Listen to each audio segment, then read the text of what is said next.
This is episode 42 of the Battle of Ohio podcast. The 2021 NFL draft is finally in the books, and now we have actual selections to talk about rather than just projections. And it seems like value was the name of the game for both teams, at least the biggest story for both teams this year. The Bengals attacked pretty much all of their needs in the draft, while the Browns had the luxury of bringing in the best players overall on their board, which is always, it's probably the best way to do it when you actually can do it that way. The Bengals, had too many needs. But finally, the Steelers took a running back in the first round. Because why, Thomas? Because the Steelers still suck. Because the Steelers still suck. Cue the music.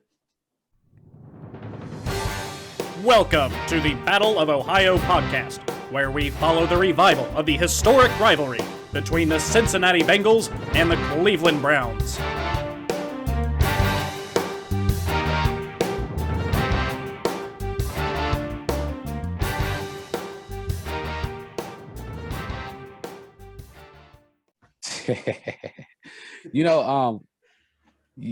That whole draft experience was amazing. Like meeting all those people, meeting cheeseheads, talking to. My favorite thing about Thursday was being in the bar talking to Packers fans about Aaron Rodgers. What a depressing time to talk about Aaron Rodgers. Well, yeah, hopefully the Browns don't get stupid and trade for him. If I had to bet, he's probably going to the Broncos. I can see that.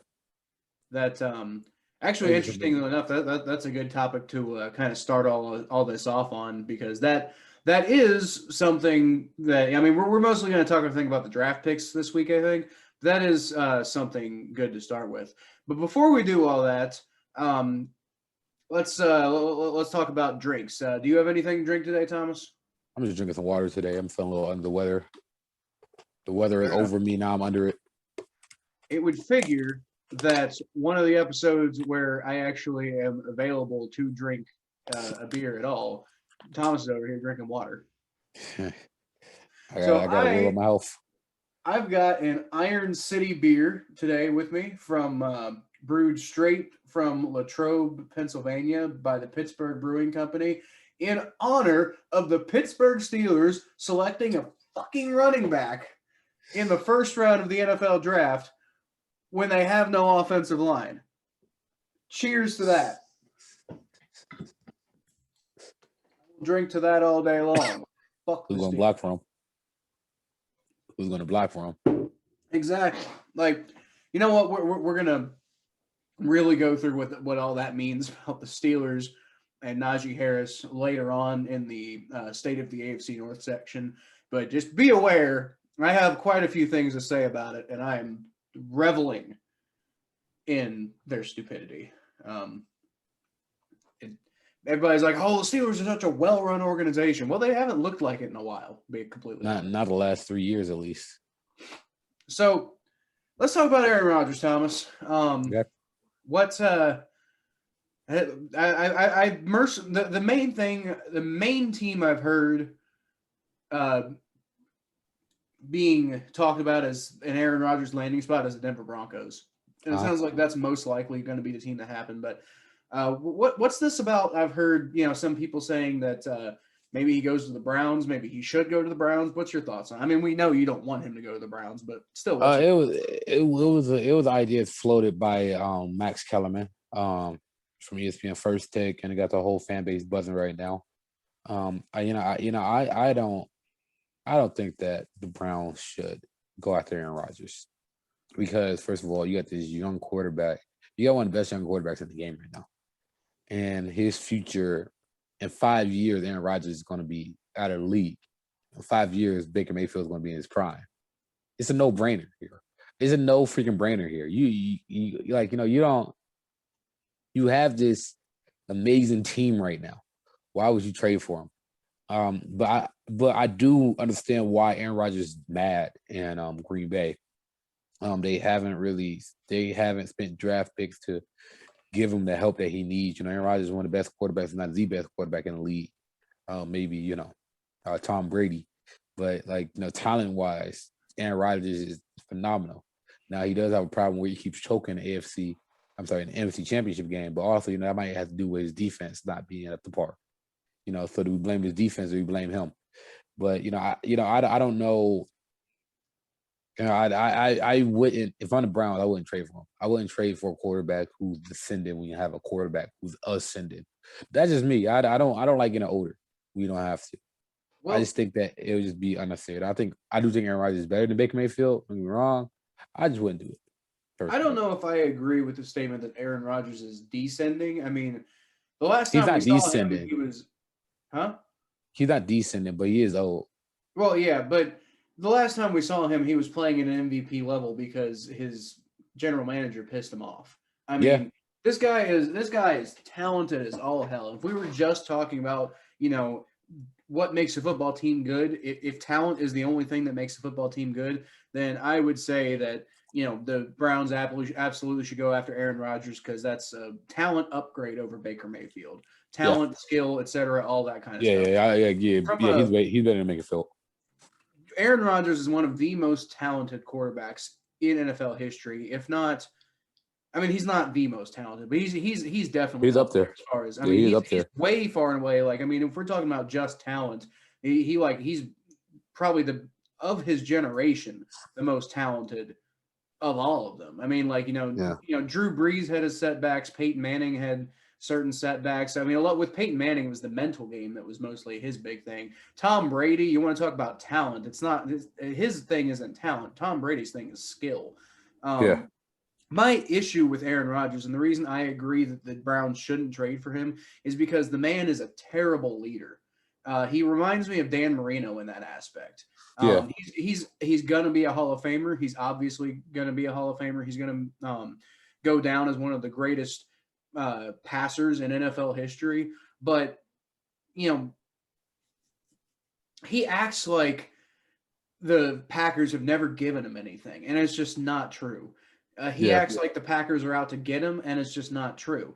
He acts like there's just like the entire world is out to get him, and it's just not true. Aaron Rodgers, you're in a fine situation. And you know what? I'm not even sitting here. I don't really care. If Aaron Rodgers wants to act like, a prick, then that's fine by me. I don't care about Aaron Rodgers in any way, shape, or form.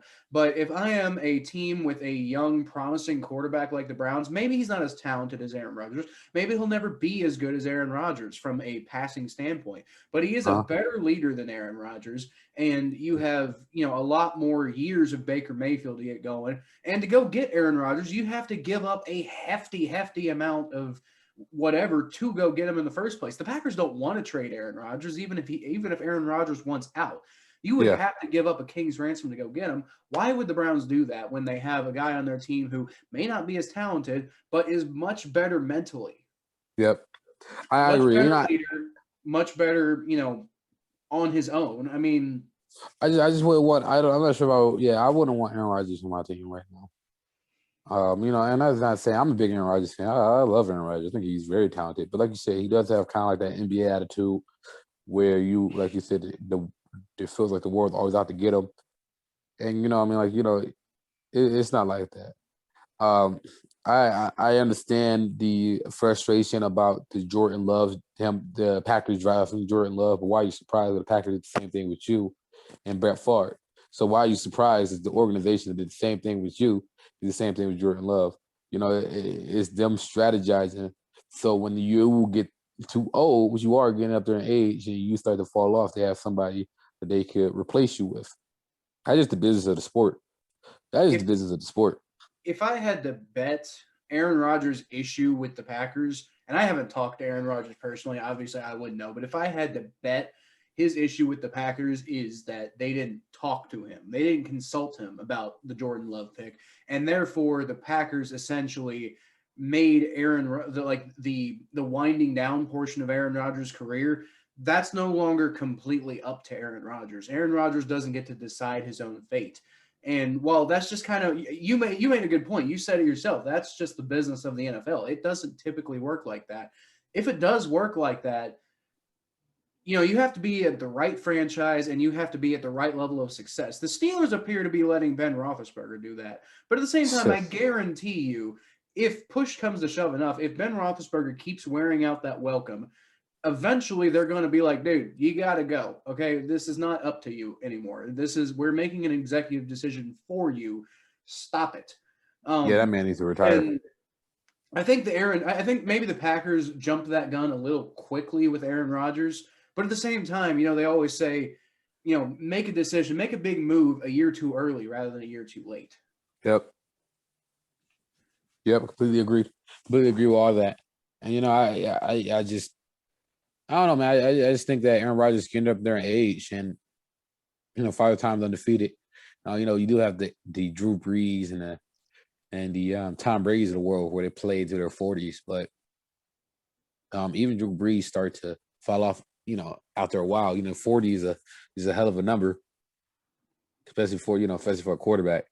So I don't know if he'll be able to play into his 40s or not. Maybe he can, maybe he can't. But that's a conversation that you got to have. And yeah, I don't know. I don't have no problem with what the Packers are doing. It does feel. I think maybe the Packers could have handled it a little better, but I also think Aaron Rodgers' expectations are a little too high. But yeah, I'm not going to spend too much time here talking about the Packers and Aaron Rodgers because this is the Bengals Browns podcast. As it relates to the Browns, I agree with you. It'd be a terrible idea because you're essentially throwing away your franchise whole future for a guy who can, maybe come in and throw some good passes now.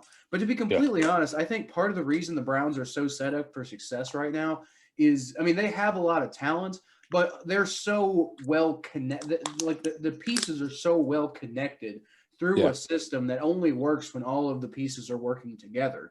And I feel like if you just get rid of Baker Mayfield and you plug Aaron Rodgers in there, that system breaks down. And suddenly the Browns team goes back to playing the way they were playing 3-4 years ago.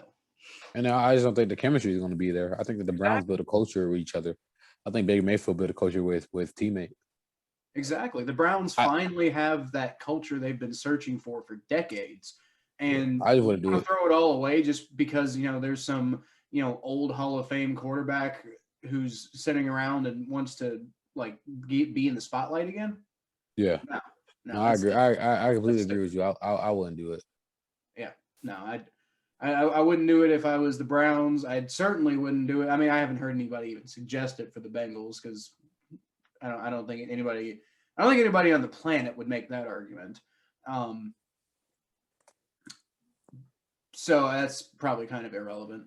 But definitely for the Browns, for whatever talk is out there, it's just sort of the same way I felt about the Deshaun Watson talk, except the difference is, again, at the time, we didn't know all this extra stuff about Deshaun Watson. So I didn't know that there were a lot of these character concerns too. If I had known that, I would have been like, okay, this doesn't even make sense. Why would you even go after Deshaun Watson? Mm-hmm. I still said it was a bad idea at the time, but now it looks like an incredibly bad idea. It looks like a horrible idea. That's a situation that's going to be resolved later this offseason. That's not here or there. So no, I don't know. In review, I wouldn't go after him. I wouldn't trade for him. I just think it's a situation that the Browns should just avoid. I think so. I think the Browns are doing a good job of building something lasting right now. Yeah. And to badly transition into the draft, they did more of that building this year. So let's real quick talk about, not real quick, let's spend some time and talk about the Browns draft. Like I said at the beginning of the episode, value was a really big thing for both teams. Kind of really hard to make the argument of what kind of value you really got in the first round pick, but you did get Greg Newsome the second, who was a guy who you had talked about on the pre-draft episode of this podcast, Thomas. So why don't you tell me why he's a really good fit for the Browns? Why did they take him? I wanted him originally because I seen it as, I was like, well, the Browns could literally draft anybody they wanted in the first round. Exactly. Literally could draft anybody they wanted. They wasn't going to draft a quarterback. They wasn't going to draft offensive lineman. They wasn't. They might have drafted a receiver, maybe, but they wasn't going to draft a running back. So they don't draft anybody on offense. You could draft an edge, but in my opinion, I said on the podcast, I think my biggest concern about this team is the secondary. So Denzel Ward is oftentimes hurt. The receiver that you signed this offseason was a slot corner, or the corner you signed this offseason was a slot corner, and I just didn't think it would be efficient. I thought the most efficient pick would have been to draft a cornerback to shore up your secondary, because when you play in the AFC North, when you play in the AFC North, you got to play against quarterbacks like Lamar Jackson and Patrick Mahomes. If you do not have the cornerbacks to keep up with these speedy receivers in the AFC, then you're gonna get burnt. You get burned in playoffs. The Browns couldn't make stops. So now you got a situation where you have these great corners. You have great Newsom on one side. You have Denzel Ward on the other side. You have Greedy Williams coming back. You have Troy. I can't say the name. What is it, Troy Hill? You have this deep secondary now. So not only if somebody get injured, you have backup, but you have this great. I think Greg Newsom is probably gonna be one of the best cornerbacks in this draft. But one thing that I like about him was his ability to intercept the ball. This man has magnet hands. He could make an interception out of nothing, and he plays great defense too. This kid is phenomenal. I'm surprised that he's there that late in the draft. Man, I am very excited about this pick, because I just think that he's going to be a cornerback that's going to make waves across the NFL, especially his first 2 years. And cornerbacks is a position. If you're good, you can make an immediate impact. But yeah, no, I'm very excited about this pick. I'm very excited about what the Browns are doing. I like what's going on right now. So the reason Greg Newsom fell to the Browns, the reason that he wasn't like, a top 10 player in the draft, because honestly, you've seen the tape, I've seen the tape. We all understand that from a talent perspective, Greg Newsom II could have been, a top 10 player. Oh, you should have. I've seen him pick off Justin Fields twice in 1.5. Like, it wasn't nothing. It was very right. Yeah. Right. He's an extremely talented player. The problem is, those injuries concern you. It's like, is he really going to be able to reach his full potential at the NFL level? Going into draft with a lot of question marks like that. I will say though, who I thought the Browns should have taken with their first round pick. When I did my mock draft, and when we talked about it on this podcast before, obviously, the guy I think that the Browns should have targeted, like, the best fit for the Browns in the draft was Jalen Phillips, the edge rusher out of Miami. I almost said UCLA, but that was the guy who I thought would be the best fit for the Browns. He's not on the board when the Browns pick, because the Miami Dolphins picked him up, and honestly, that was a great pick for the Dolphins. But the guy who I thought would have been the best player who was on the board that the Browns should have taken was linebacker Jeremiah Owusu-Koramoah. Who y'all ended up getting with the 52nd pick. What's funny about that is that a lot of people felt that way. Mike Chico Borman, he's a radio host at 92.3 The Fan. He actually tweeted before the draft pick that he would like the Browns to either take Greg Newsom or Jeremiah Owusu-Koramoah, and the Browns end up getting both. Right. So you want to talk about value here. Now, from what I understand, I heard a report from Adam Schefter. The reason why, I had seen Jeremiah Owusu-Koramoah mocked as high as number 9 to the Broncos. Okay, and this isn't like Greg Newsom thinking, "Oh, if it hadn't been for the injuries in college, what could have been?" No, this is a guy who people were thinking right before the draft actually happened, this guy might be a top 10 talent. He's a beast. Brett Coleman released that video breaking down why he believes that Jeremiah Owusu-Koramoah was the best linebacker in the draft this year. That's better than Micah Parsons. That's better than Zaven Collins.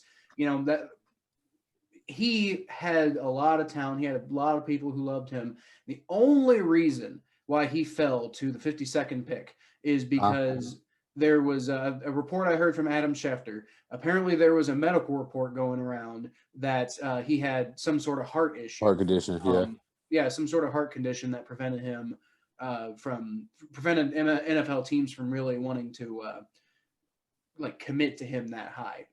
Yeah. Now, I've also heard some talk that maybe those medical reports were overblown as to why he fell as far as he did. But at the end of the day, y'all got you got two guys who, if it hadn't been for some medical concerns, probably could have been considered top 10 players in this year's draft. Yeah. Now, that is value if I've ever heard of it. Yeah, Andrew Berry's a genius for one. But I'm ready. You know, when they picked Jeremiah, the crowd just went insane. Oh yeah. Like the crowd went insane. It was phenomenal being there that moment. And then like and then the Browns get that defensive tackle from Ohio State. People got excited about that. That was funny. Tommy Togiai, the defensive tackle out of Ohio State. That was actually a guy. You know how I feel about Ohio State, right? You know how I feel about Ohio State. That was a guy. Well, right, but that was a guy who I was kind of hoping the Bengals might take in the 4th round. We ended up taking Tyler Shelvin, and then like a couple of picks later, you guys took Tommy Togiai, and I'm just sitting here like, we don't need a nose tackle, but whatever. So who would you say was your favorite pick of the Browns outside of the first 2 picks? So like obviously Greg Newsman, Jeremiah Owusu-Koramoah were in fantastic picks, but out of the other picks, rounds 3 through 7, well, you guys didn't have a 7th round pick. Rounds 3 through 6, who was your favorite guy that they picked up? Probably Anthony Shorts, the receiver out of Auburn.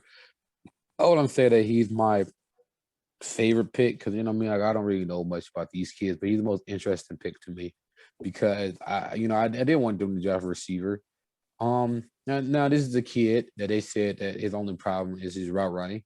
Now he's going to be playing with Jarvis Landry and Odell Beckham, 2 premier receivers who can help him with that. This is a development project where the Browns can afford to take a development project because this kid is fast. Whether that means that we can put this kid on special teams for a little while, whether that means that we can put this kid in the slot. I'm very excited about this kid and seeing what kind of things that Kevin Stefanski can figure out to use this kid. Kevin Stefanski, it felt like a Kevin Stefanski pick. It felt like Kevin Stefanski was like, ooh, we got this fast receiver who has a lot of raw talent but needs to be developed. I could do that. I think that's what that was. And he's also a great returner. Yeah. You get that young receiver core. You add him to Donovan Peoples-Jones, another young receiver that we got who I think have a bright future. And if he turns out to be great, you have your replacement for Odell Beckham and Jarvis Landry when you have to make your decision of which one you want to part ways with. So it's kind of like a dart at the board type thing. But I like the pick a lot. I like that pick a lot. I think that he's going to be a problem because when you're trying to guard Odell Beckham and Jarvis Landry, and you have this kid coming down the middle, it's going to be hard to guard all 3 of them. So I'm excited. That's what I'm excited about. I definitely think, especially, I think one of the things the Browns really lacked was the really, really, what would you call it? A really useful number 3 receiver. Like, don't get me wrong. I'm not going to sit here and say that Rashard Higgins wasn't a solid option at number 3 wide receiver, but I really think that he's more of like a 4th option. I think you need to go get somebody like Anthony Schwartz to kind of give you like a full field to work with. I think that Anthony Schwartz has the highest ceiling of any receiver that we have on this team. I think that kid's going to be special. You think he's got a higher ceiling than Odell Beckham Jr.? No. As I was about to say, like, you know how I feel about Odell Beckham Jr., but we're talking about ceiling. With the exception of Odell. Odell's the exception. But outside of Odell, I think he had the highest ceiling. Like, I think that he could. I don't know. I think that kid's special, man. That speed, man. That kid is fast. That kid is so fast. Like, he don't have the most impressive. He don't have the most impressive college stats, but I don't think Auburn really knew how to use him. But I think Kevin Stefanski's gonna find ways to use him. I think Kevin Stefanski, the coach of the year, is gonna find a way to use him. I think that's a Kevin Stefanski pick. Right. He was a guy I kind of had my eye on for potentially one of the somebody the Bengals could bring in because we really needed a returner. And by the way, we didn't get one in this draft. I'm still kind of wondering what we're going to do about that position since Alex Erickson's with the Dolphins now. When the Bengals traded back in the 2nd round and got 2 extra 4th round picks, I was thinking, You know what? By the way, Anthony Schwartz was the Browns' third-round pick, so this didn't end up working out. But I was thinking, hey, maybe that Anthony Schwartz guy, if we don't go get Ihmir Smith-Marsette, which I'm going to talk about him too, because I'm very disappointed in the Bengals. But I was thinking, hey, you know what? Maybe if we want to go get the Anthony Schwartz guy in like the fourth round, if he falls, then maybe that would be good. And I was purely thinking, I thought, maybe he could contribute in the passing game, but I really, really like his ability to contribute in the running and the returning game. And so that's an extra bit of value that the Browns really, really, really, I think, could get a home run hit out of Anthony Schwartz at number 3. Yeah, no, I agree. I think that he's I don't know. It's going to be a project, but like at the very least, you got somebody for special teams, and that's important. Like I think special teams is very important. Because the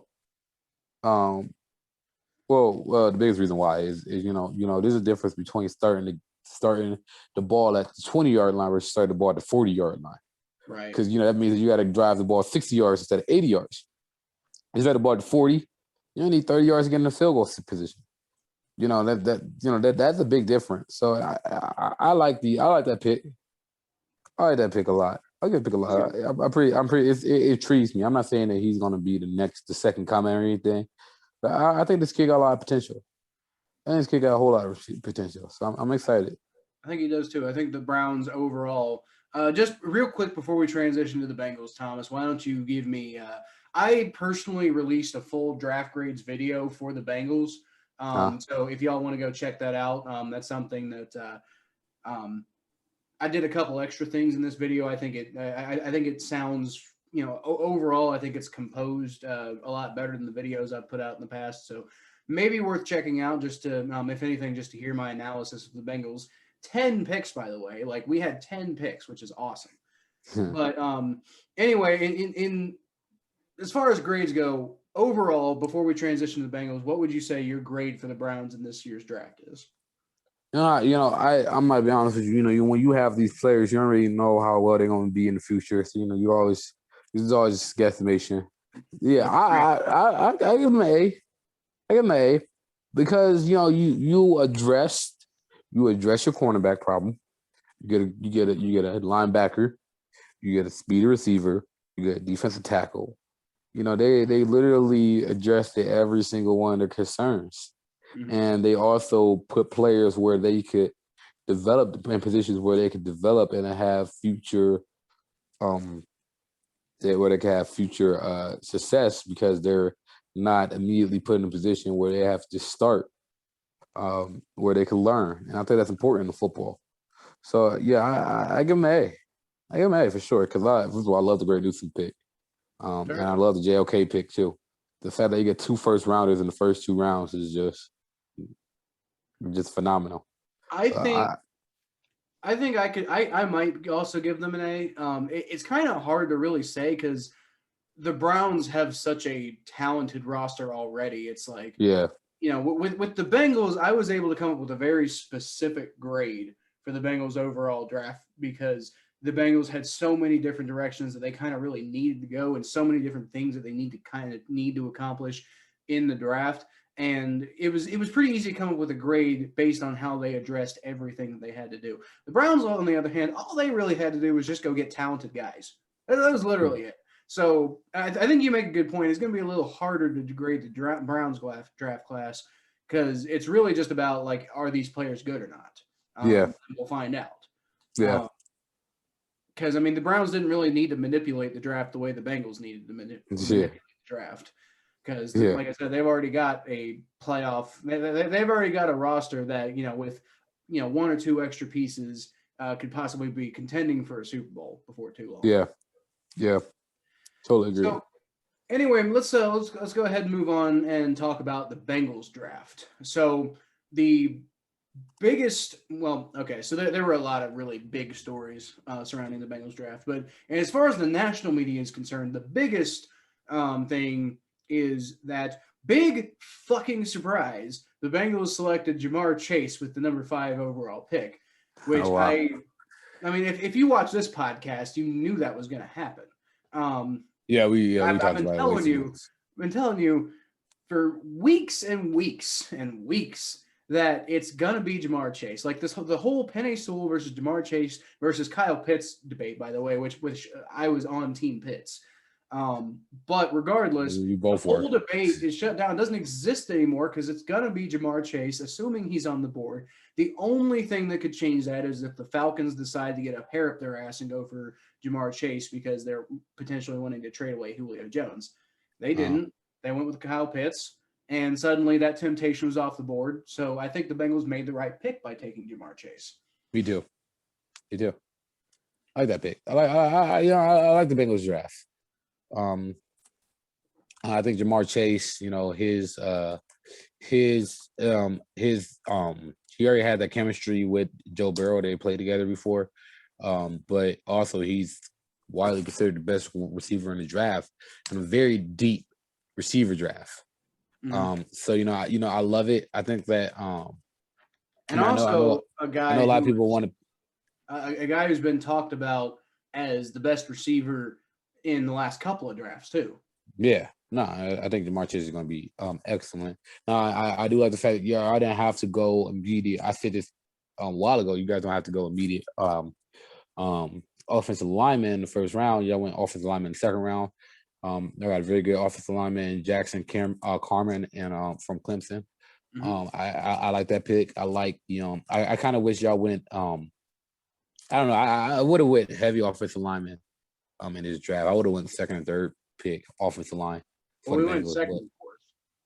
Yeah, I know. And sixth, by the way. Yeah. The Anthony Smith might be pretty good. ECU. I like the Joseph. I already know about him, but I do know. Carmen Samples. I remember they're saying a lot of good things about him on NFL Network. When I was there to draft, they're pretty ecstatic about him. Right. They're pretty ecstatic about him. So, you may not know this, Thomas, because obviously you're plugged into the Browns fan base, not the Bengals fan base. But the Jackson Carman pick was actually probably one of the most controversial picks of the entire draft, because a lot of draft boards had Jackson Carman not ranked nearly as high as the Bengals took him. What happened is the Bengals were originally planning on taking him at 38. Then the Patriots were like, hey, we really want Christian Barmore, so we'll trade up to get him. And they gave us 2 fourth-round picks. And it's like, how can you turn down 2 fourth-round picks to move down 8 spots? Like, I mean, even if Jackson Carman is taken, which he probably wasn't because I think, the Bengals were much higher on him than a lot of other people. But even if Jackson Carman gets taken, there's going to be other guys available. There were so many guys available. Tevin Jenkins was still on the board when we were at 38. You had Walker Little was still on the board, and some of these guys got taken between 38 and 46, but Jackson Carman was still there, and apparently that's who the Bengals have been targeting all along. Apparently, the Bengals' former offensive line coach Paul Alexander, from back during the Marvin Lewis era, apparently he told Mike Brown that this guy was a first-round talent. Now, I don't know. They're pretty big about him in the NFL Draft Network. They had a lot of good things to say about him. He's that's where I step behind, by the way. What I really like about him is he's versatile. So, he's listed as an offensive tackle because he played left tackle for the for the Clemson Tigers. He was Trevor Lawrence's blindside protector. But I think he fits better as a guard in the NFL. And what do the Bengals need help at right now? Guard. So right now, it's actually pretty much everybody expects Jackson Carman to compete for the starting right guard position next year.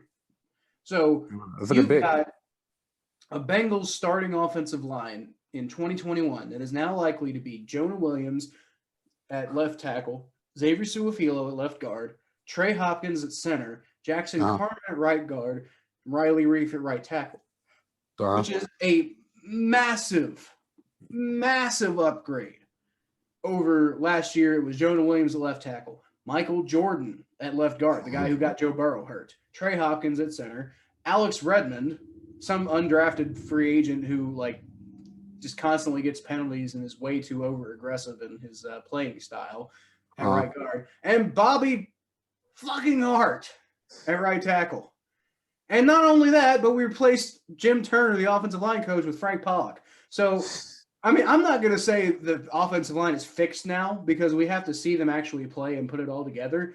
But we did a pretty good job. And on top of that, by the way, we got a guy in Deontay Smith in the 4th round with one of those extra picks that we got for trading back like when we were like, we want to take Jackson Carman, but the Patriots are like, trade back 8 spots and still get your guy. We'll give you 2 4th round picks. One of those 4th round picks turned into Deontay Smith from East Carolina, who is a guy who probably not ready to start in the NFL right now, but has all the traits you really like to see in an offensive tackle and could develop into your right tackle of the future. So let's say Riley Reif doesn't work out, or, I mean, not to say that he doesn't work out, but I mean, he's over 30. Let's say that he doesn't stick around for the entire length of forever. Maybe he gets like 2 or 3 years in Cincinnati and then he moves on. And then, hopefully by then, Frank Pollock, who is a really good offensive line coach, can coach up Deontay Smith enough to where he's ready to plug in at right tackle, and then you don't miss a beat. You never have to go back to Bobby Hart ever again. You know who my favorite pick the Bengals had this weekend? Who's that? Kevin McPherson. Now, I don't know if you was on the phone with me. I don't know if I said this around you, but I was yelling at the draft a kicker. And the Bengals did it. Okay, so first of all, it's Evan McPherson. Sorry. It's fine. Second of all,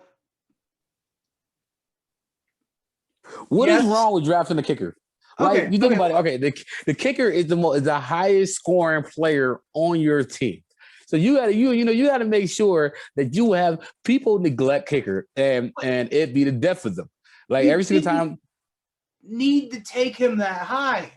That is true. He's not worth a 5th round pick when Kenneth Gainwell was right there. Okay, now if you watched our 7-round mock draft, if you listen to this podcast, you'll have heard me talk about Evan McPherson. He was the guy I wanted the Bengals to go get Evan McPherson in the draft with pick 235 in the 7th round, not pick 149 in the 5th round. Well, I mean, like the Steelers drafted a punter too. That's great for I don't care. They're terrible. Who cares about them? They're idiots. The Steelers had an awful draft, in my opinion. Absolutely terrible. We'll talk about that later. But look. Okay, first of all, am I glad we got Evan McPherson? Yes, I'm glad we got Evan McPherson. We ended up getting Chris Evans in the 6th round, the running back out of Michigan, who basically never got used but has all the traits in the world. And we're going for backup running back here, so I'm not like that. Was my backup option to Kenneth Gainwell too. I mean, but keep in mind about running backs though. Look at that running back for Jacksonville. He was an undrafted free agent. Like you never know about running backs. Well, we got Joe Mixon though. I mean, Brian Callahan himself said we never want to see Chris Evans on the field. We want Joe Mixon to be on the field every snap, and so hopefully we never have to see what Chris Evans can do. I think he can do pretty good, but we'll see. But I'm just sitting here like, man, we could have literally the only kicker in the entire draft taken was Evan McPherson. So, I mean, maybe other teams were looking at him, and that was the only guy people thought was really draftable. So maybe you can't take him with pick 235. Maybe I was a little naive to say they should take him to pick 235, but you can probably take him to pick 190. You don't have to pick him in the 5th round. I don't know. I don't know. Like, I'm glad they went and got that guy, but I mean, the guy we ended up taking with the first pick of the 6th round was Trey Hill, the center out of was it Georgia? I think. Trey Hill, the center out of Georgia, who, I mean, this is a guy who I'm not even certain has a legitimate shot of making the team. To be honest with you, I mean, he's 330 pounds, and not all of that is even good weight. So, I mean, I know you like the idea of having a big body guy in there, hopefully trying to protect Joe Burrow or something like that. But when I was putting together the highlight reels to put over my voice talking in the draft grades, I was watching this guy Trey Hill and his highlights, and he's just bad. He's just bad. How do you look bad in the Like, highlights? is this really who we're bringing in to compete with Billy Price to start at center while Trey he's a Hopkins 6th-round is pick. recovering from injury? Maybe it's a dart at the board type thing. Maybe I don't know. I'm not a big fan of the Trey Hill pick, and I'm not a fan of picking a kicker in the 5th round. I'm a huge fan of Evan McPherson, and I think that it'll be nice to not have to worry about kicker if he does end up panning out, which he probably had the best chance of panning out of any of the kickers.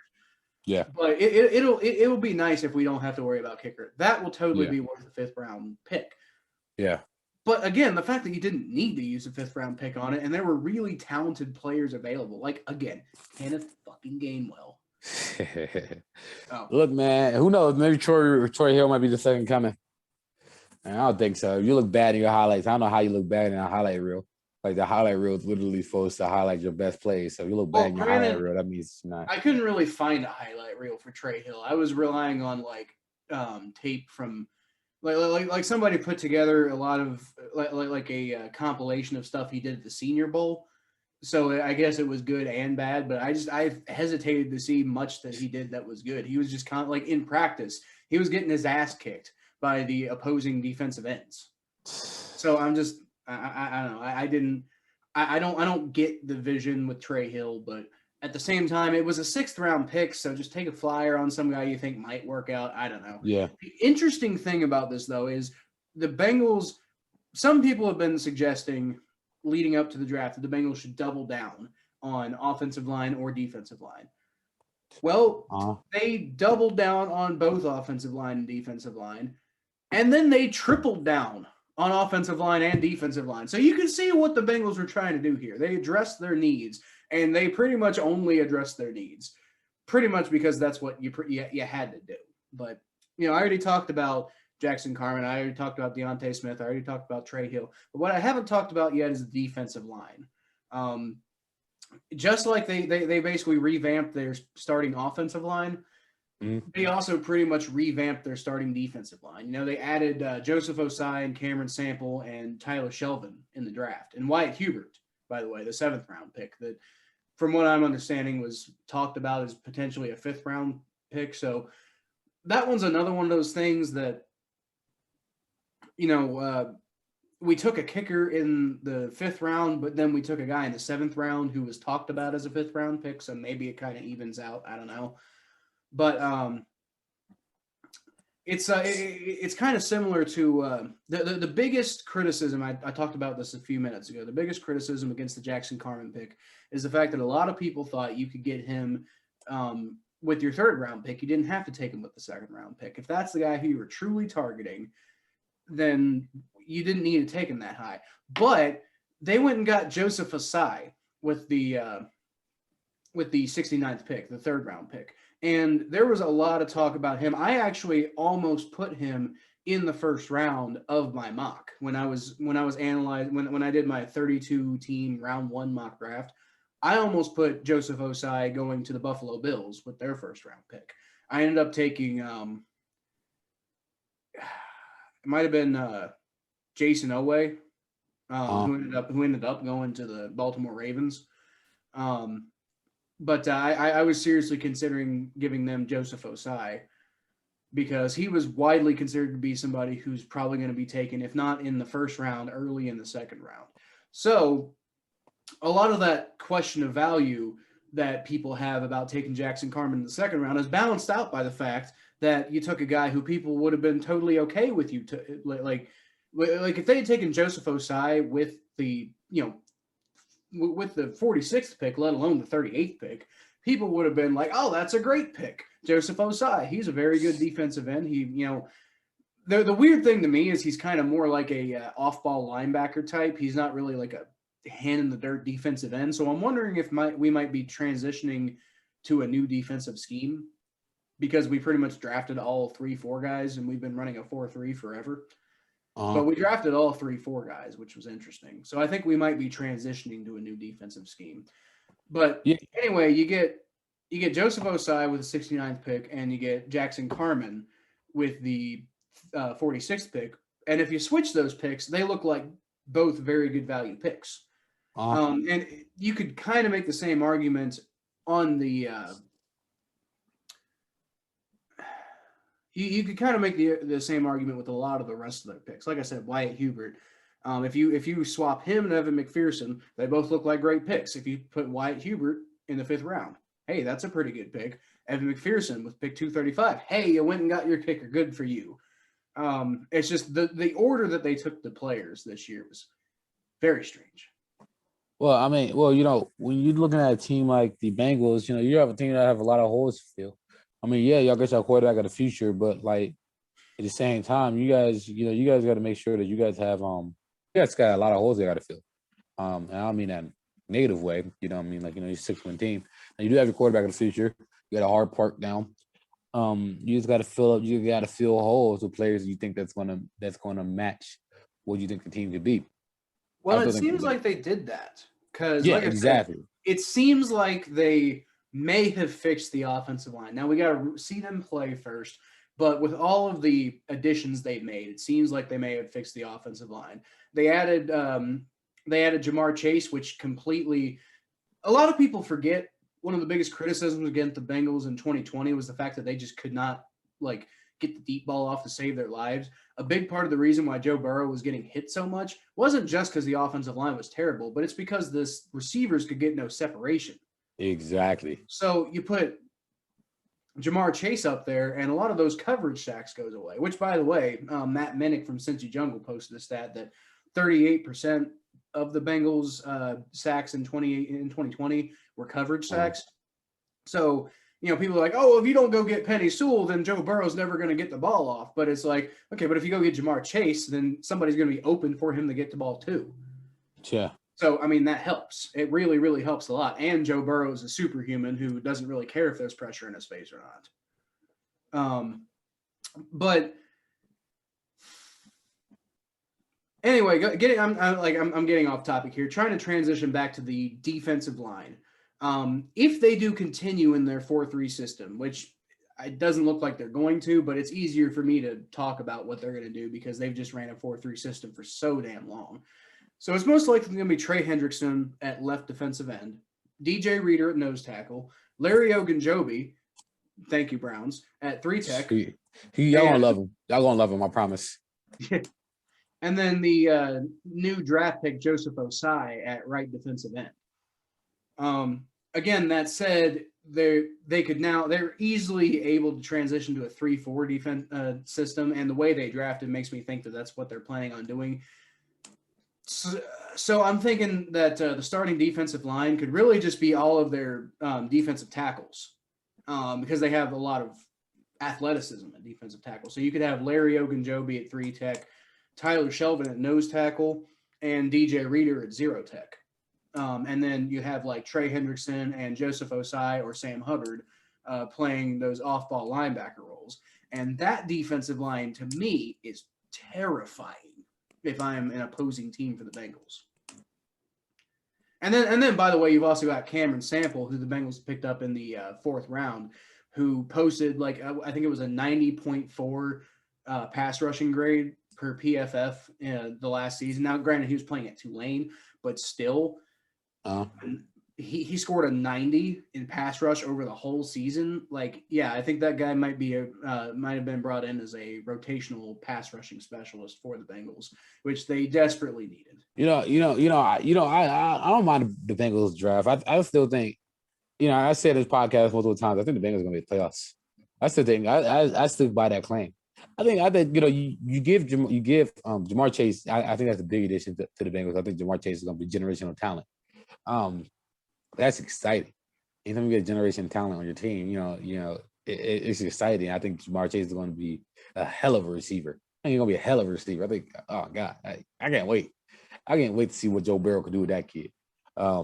The chemistry is already there. That right there alone is going to set up your offense for a very long time.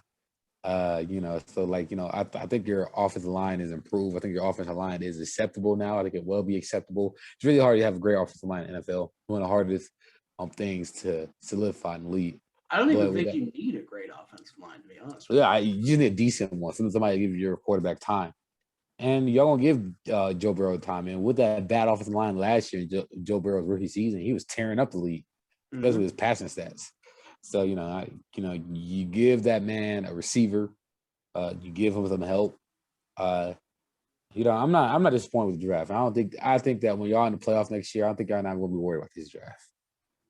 So here's my thought process. I agree with you. I think the Bengals could make the playoffs this year. I'm not going to disagree with that in any way, shape, or form. I'm not saying they will just yet, but I am saying I think that is a possibility. Because what was our problem last year? We had some really talented guys, but a ton of holes and no depth. So what do we got now? If you're looking at, I actually after the draft and including undrafted free agents, I went through and I personally made a projected depth chart for the Bengals in 2021. And actually, real quick, I'm going to share my screen and show you what I'm talking about real quick here. But so where were the Bengals holes last year? You had Jamar Chase. You had wide receiver where guys couldn't get open. Bring in Jamar Chase, that guy's going to get open. And if Jamar Chase is out there getting open, he's going to pull the AJ Green role of pulling double teams and still catching stuff. And that opens up opportunities for guys like Tyler Boyd, T. Higgins, even Auden Tate to come in and, make an impact. The offensive line was a clear weakness, but where's the weakness now? I mean, might be there at center before Trey Hopkins comes back, because I'm still like, are we going to be playing Billy Price there? Really? That's not good. But once Trey Hopkins comes back, there's not really any holes here. You got Jonah Williams, who is a solid left tackle who the Bengals really believe in. Xavier Su'a-Filo, who did pretty well in the short amount of time he was able to play last year before he got injured. And then even if Xavier Su'a-Filo can't play, you got Quentin Spain who can swap over to left guard there, and then you don't have to play Michael Jordan. Right guard, hopefully you got Jackson Carman comes in and can start year one at right guard, which it sounds like he should be able to if he can protect Trevor Lawrence. If he's good enough to protect Trevor Lawrence, why isn't he good enough to protect Joe Burrow? And then you got Riley Reif, the new guy we brought in at right tackle. And I don't see any like the whole no donkeys concept. I don't see any donkeys there on the offensive line. Yeah. At tight end, maybe not your best position, but at the same time, Drew Sample's fine. CJ Uzama is going to come back healthy, and him and Joe Burrow had a lot of great chemistry last year. And then you got Thaddeus Moss coming in as kind of like your H-back, back end of the roster tight end type, and he's got a ton of chemistry with Joe Burrow already. Yeah. Joe Burrow, Brandon Allen, quarterback. Even if Joe Burrow gets hurt, Brandon Allen's pretty good. Running back, Joe Mixon, Chris Evans, Samaje Perine, or not Travion Henderson. The other guy. Point being, Joe Mixon, Chris Evans, and Samaje Perine, great running back room. I don't see any holes there. Defensive line, Joseph Osai, DJ Reader, Larry Ogunjobi, Trey Hendrickson. And then you still got Mike Daniels, Tyler Shelvin, Sam Hubbard, Cameron Sample waiting in the wings. You got Josh Tupou at the back end of the roster, who is, a really talented player who doesn't really get enough credit. The linebackers aren't exciting, but you got Logan Wilson, who showed a lot of promise, I think, in his rookie year. Jermaine Pratt has a lot of upside. Maybe hasn't quite hit that yet. Maybe Akeem Davis-Gaither linebacker isn't exactly the maybe Akeem Davis-Gaither being a starting linebacker isn't exactly your most exciting thing ever. But like I said, I think they might be transitioning over to a 3-4. And then you're going to have guys like Joseph Osai and Trey Hendrickson and Sam Hubbard. They're going to be playing off-ball linebacker roles. So you don't need to start Akeem Davis-Gaither.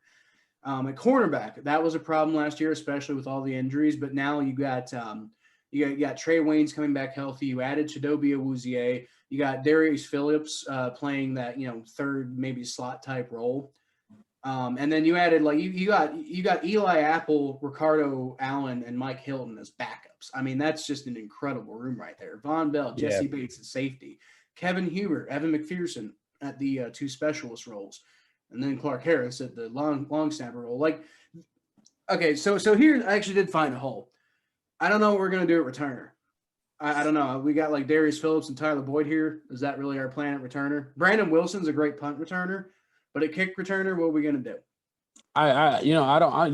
Maybe I'm weird, but I don't really like I don't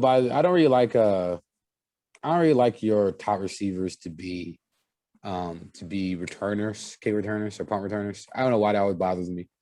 Though I would want to kind of keep Tyler Boyd away from as a returner. I don't know. It's me personally. I know a lot of people have different philosophies about that, but injury concerns, first thing that comes to mind for me. So I'm not really a big fan of having somebody like Tyler Boyd be a kick returner for that reason. I'm not the biggest fan of that either, and I agree that I'm still not 100% sure what the plan is. I can tell you Brandon Wilson's really good, so maybe they're thinking about having Brandon Wilson field both punts and kicks, or maybe one of these guys we got in undrafted free agency who I didn't particularly vet really well to yet. Maybe one of them can step in and be a returner. Tyler Boyd's listed on here. That wasn't so much my decision as it was I got this list off of our lads, and I just didn't think to change anything about that. But yeah, like I said, our biggest problem last year and the reason why we ended up with the number 5 overall pick was because we had so many holes and we had no depth. But like this team is all depth now. Like, I mean, you got guys like you got Michael Jordan, like I said, the developmental offensive tackle and Deontay Smith. You got Quentin Spain on the back of the roster. You got like your worst receiver is probably Mike Thomas. You got Josh Tupou. Khalid Kareem was a guy who I almost cut because I needed to make a final roster decision. So that's basically your 53rd player is Khalid Kareem, who the Bengals seem like they think has, some upside to him. So it's like, even if your guys get hurt, you're going to have backups coming in who have starting experience and are talented players. You got Mike Daniels getting buried on this roster, despite the fact that Bengals fans love him and the fact that he actually played pretty well when he was on the field last year. So I think you're right that the Bengals could make the playoffs, and I think a big reason for I know they're almost guaranteed to be better next year than they were last year. Yeah, because like I said, all the holes are gone, and it depends on how these guys play, but if more of them work out than don't work out, you're going to end up with holes on the team no matter what you do. Some of these guys are not going to work out, and there's going to be holes on the team. But we just don't have gaping holes throughout the entire roster this year, going into this year like we did last year. The only thing that could really kind of screw it up is a bunch of injuries, but then you can't really predict injuries. Yeah, you can't. Any injuries can happen anywhere. So that's why depth is important. So yeah, I think the Bengals are gonna be fine. I think the Bengals will be fine. I don't know what their record's going to be next year.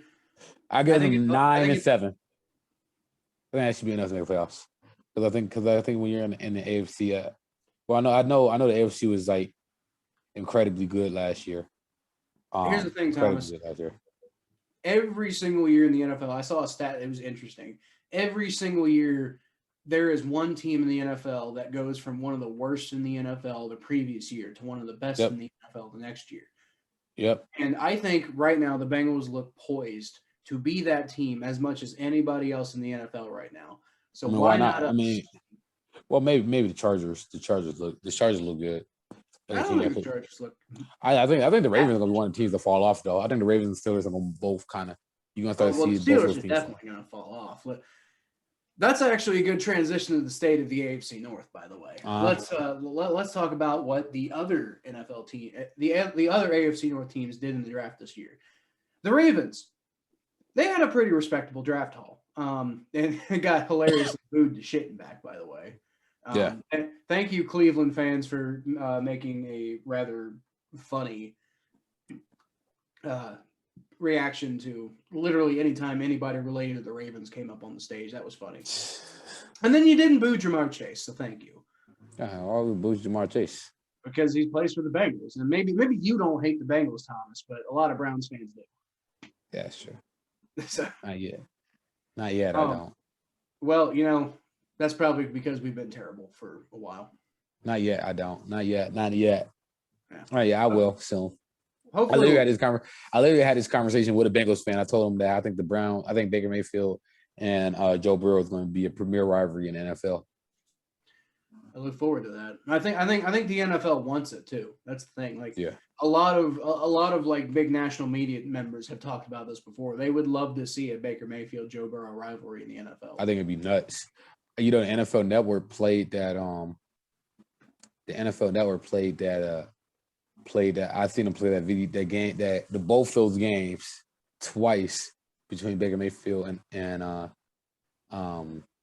they played both those games twice with Baker Mayfield and Joe Burrow.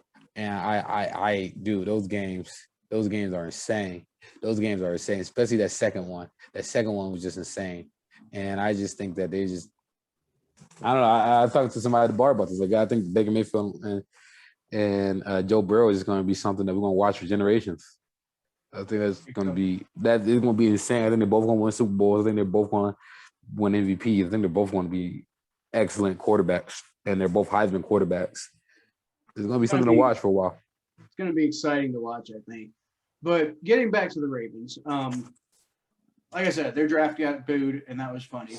But they did. I think they did pretty well. They took Rashad Bateman. I think not Rashad Bateman. Who did they take with the 27th pick? It was a wide receiver. No, it was Rashad Bateman. Why did I think he went to the Browns? Okay, so it was Rashad Bateman was the Ravens' first round draft pick. Okay.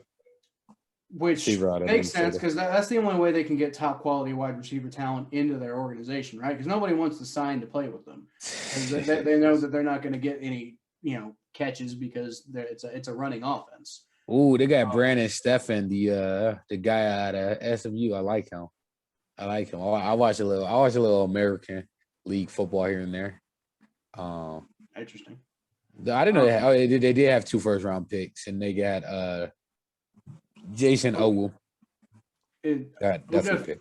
Odafe Owe, by the way. He apparently Jason is his middle name, and he wants to go by his first name now because when he was in college he went by Jason because it was easier to say, easier to explain, easier to pronounce. But now that he's in the NFL, he's like, I don't give a shit. Call me by my first name. So it's Odafe Owe. Yeah, they got some good picks. The Ravens' first round selection on a pass rusher since they took Terrell Suggs in 2003. Interesting. They got some good picks. I mean, it just seemed like a Ravens draft. Right. But the Ravens are a good ran organization. They're a pretty well run organization, but I will say one thing that was weird to me that they didn't go get in the draft was an offensive tackle. Because they traded away Orlando Brown Jr. to get that second first round pick, right? And then they didn't go get any offensive tackles in the whole draft. They got one offensive lineman. That was Ben Cleveland, the guard out of Georgia. Which, by the way, I think Ben Cleveland, very good pick. I think he's going to be a very good player in the NFL. And I'm sad to see him go to Baltimore. But at the same time, that was the only offensive lineman they went out and got. I've heard talk that Alejandro Villanueva might sign with them, so that would take care of the offensive tackle loss. Yeah. But at the same time, it hasn't happened yet. So are you just banking on that happening and you're just taking no offensive tackles whatsoever? It just seemed like a very weird decision to me, considering the fact that they traded away their all pro caliber offensive tackle. Yeah. Lamar Jackson is going to be running for his life, literally. Well, he already kind of does that anyway, but that's more by design. So, but that's enough about the Ravens, I think. Let's go ahead and get to the featured segment of the State of the AFC North, and that's the fact that the Pittsburgh Steelers took a fucking running back in the first round. Well, I mean, I literally have no reply to that. Okay, so look, don't get me wrong, the Steelers absolutely got a very talented player, Najee Harris, but it's like, did you ever see, like, I know you're plugged into Browns Twitter, not Bengals Twitter, but did you see that photo that was going around where it was like, debating whether the Bengals should take Jamar Chase or Penei Sewell? And it was basically option A was Joe Burrow being blocked by anyone and trying to throw to Jamar Chase, but the ball never gets there because Joe Burrow gets tackled before he can get the ball off fast enough. Yeah. And then option B was getting blocked by Penei Sewell and throwing to anyone, and the pass gets there every time because Penei Sewell is blocking for him. Well, I think that's stupid because we've already talked about this. I don't want to go too much into that because we're not talking about the Bengals right now. But you could probably make that argument about the Steelers. like as good as Najee Harris is, he's not going to be able to do anything against NFL defenses, entire NFL defenses, by the way, if he doesn't have an offensive line to block for him. This pick screams to me that the Steelers are arrogant. They won't admit to the fact that Ben Roethlisberger is leaving his prime. Honestly, I think they have some belief in Mason Rudolph. I think that's crazy. I still think Mason Rudolph will be their quarterback of the future. As much as I hate that dude, I still think that the Steelers are looking at him to be their quarterback of the future. So I desperately hope you're right. I also they did take a quarterback. If I'm the Steelers, right, I'll at least take a third, fourth round quarterback. I'll take a fourth round quarterback at least. Like, why not throw a dart at the board, see if you can develop somebody? They didn't do that. They didn't do that. So, like I said, Mason Rudolph, like, he could develop. You never know. So, here's what the Steelers did do on offensive line. They didn't do much of anything. They got that dude out of Texas A&M, didn't they? Yeah, they got Dan Moore, the offensive tackle, I believe, out of Texas A&M. No. Which, okay. Okay. They took a guy in the fourth. They took an offensive tackle in the fourth round who, at best probably isn't going to be starting for a few years. And then they took Kendrick Green, the guard out of Illinois, which is by the way, Kendrick Green is kind of like sort of famous among Bengals fans for being like the guy who just seemed to pop up every single time a Bengals fan did a simulated mock draft. It almost always end up with Kendrick Green being somewhere in the pick. It's always Kendrick Green. Kendrick Green was always there, and then like right before the draft, some Bengals fans are kind of like jokingly saying like, "Oh man, I'm going to be heartbroken if the Bengals don't take this Kendrick Green guy because it just seems like such a surefire thing he's going to end up here." And then he ends up on the Steelers, and people are like, "Oh no, not Kendrick Green! He was prophesized to be a Bengal." But I mean, here's the thing, man. Like Kendrick Green in the third round, that's probably a pretty good guard. I mean, he might even start year one. I don't know if you can really count on your third round guard starting year one, but maybe he does. But like, holy shit, what are you going to do at tackle?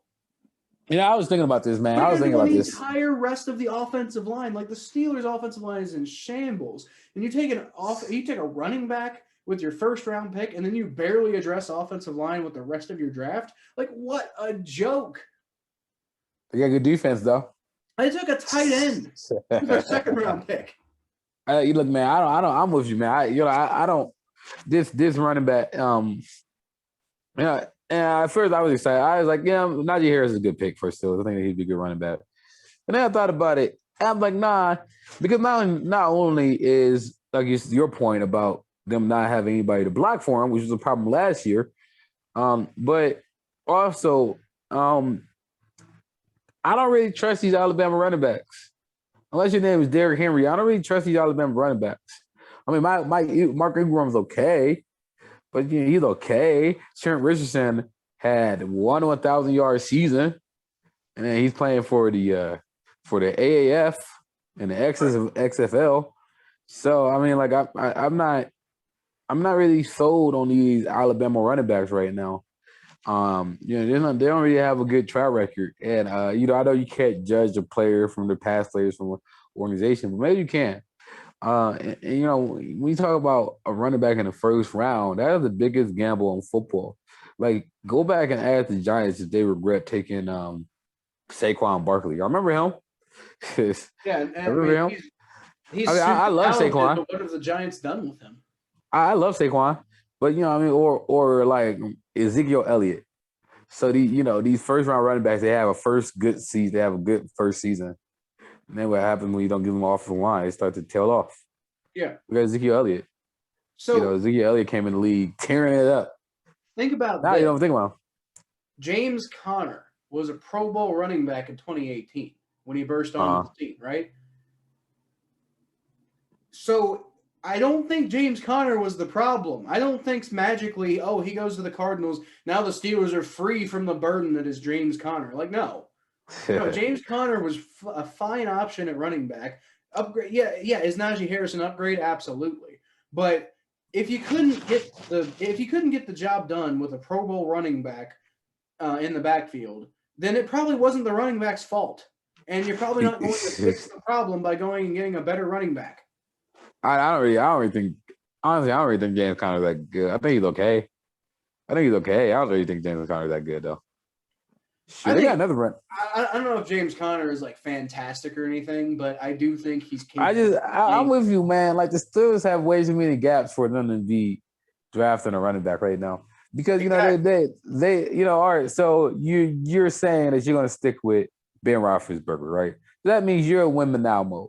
So if you're a win now mode, you need to do whatever you can to protect Ben Roethlisberger to make sure that he is set up for success. You are not saying this man for success. I mean, yeah, he has all these receivers.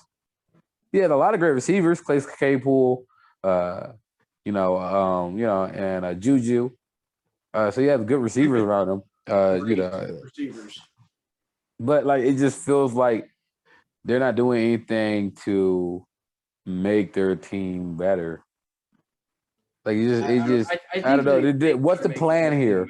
What's the plan here for the Steelers? I think the Steelers still think that they're like this Super Bowl caliber team that just needs to put like the right pieces in place to go win the Super Bowl. I don't think they realize that they basically need to completely rebuild their organization.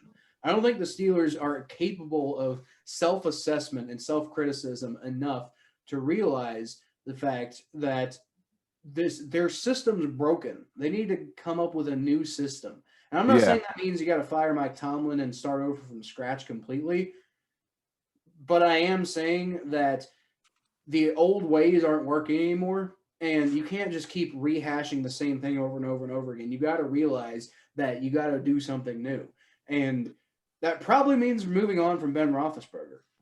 Oh, I can't wait! I can't wait for them to finish last in the division. I would love for Ben Roethlisberger to just continue playing for as long as humanly possible and just keep burning the Steelers. That's what I want to see. I want to see Ben Roethlisberger just continue kicking that dead horse just over and over and over and over again. I'd love to see it. That's not going to happen. Eventually, they're going to figure it out. But it's kind of what they're doing right now. Is they seem like they're just trying to beat the same old dead horse with the same stick, and they don't realize that, hey, maybe you should go get a new horse. By the way, beating a dead horse. So I just want to clarify this real quick. Just a little analogy reference to y'all. Usually, when somebody say beating a dead horse, they mean like, okay. For example, have any of y'all ever played Zelda before? So you ever played Zelda, and you know how you keep on hitting the horse, and then the horse has like 5 little things that you can hit him. Well, when you hit him 5 times, he can't run any faster because he is dead. He reached his peak. That's technically what the term means. But with that said, Ben Roethlisberger's peak has descended. So Ben Roethlisberger lasting time is becoming shorter and shorter. So instead of him being a quarterback that could be reliable year round, you get 8 good games out of him when he starts to descend because he's getting older. That elbow is definitely killing him. So I'm with you. Stop being dead horse, Pittsburgh. Y'all trash. Go Browns. Pittsburgh sucks. By the way, I am still very terrified with the Steelers trading for Aaron Rodgers. I still think that could happen. No, I think that's a vibe. I think that could realistically happen. No. And I am scared that's the worst scenario for me if the Steelers trade for Aaron Rodgers. Well, first of all, I think that would just be another example of the Steelers thinking that they can fix their problems by adding a skill player. I think Aaron Rodgers goes to the Steelers. I'm not scared of the Steelers. I don't think Aaron Rodgers fixes the Steelers. I think maybe they win a few more games, but I don't think that they're Super Bowl contenders with Aaron Rodgers. I think maybe they go back to being playoff contenders with Aaron Rodgers. But I mean, honestly, I don't think is Aaron Rodgers a better quarterback at this point in his career than Ben Roethlisberger? Yes. Is he? Yes. But he's just as bad of a leader, if not worse. That's true. And the problem right now is not just simply the fact that Ben Roethlisberger is not a good quarterback. The problem is the whole system in Pittsburgh is broken. You've got some good pieces here and there, but you don't have a good system right now. And in particular, that offensive line is trash. if Aaron Rodgers tries to go play in Pittsburgh right now, he's going to have a very rude awakening because he's had a very good line in Green Bay for a while. Sure. It would not be the same if he was playing in Pittsburgh, especially with all these, pass rushes that are building in the AFC North, like with the Browns and their already established defensive line. The Ravens have, been putting it together despite the fact that they've been kind of piecing it together like as they go. They've still managed to put together a really good defensive line. And the Bengals, in theory, seem to have put together a really good defensive line. So, I mean, whoever's playing in Pittsburgh, if they're going to go into the offense, if they're going to go into the season with this offensive line, which it looks like they are now, good luck whoever's playing quarterback.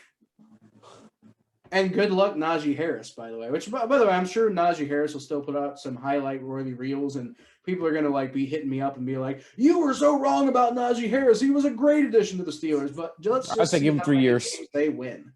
I think give him 3 years because if he fall off for 3 years, then well, here's the thing. I think Najee Harris is going to be a fine player. I think he's a good player too. Possibly could put up great stats in Pittsburgh because I think Najee Harris could put up great stats anywhere.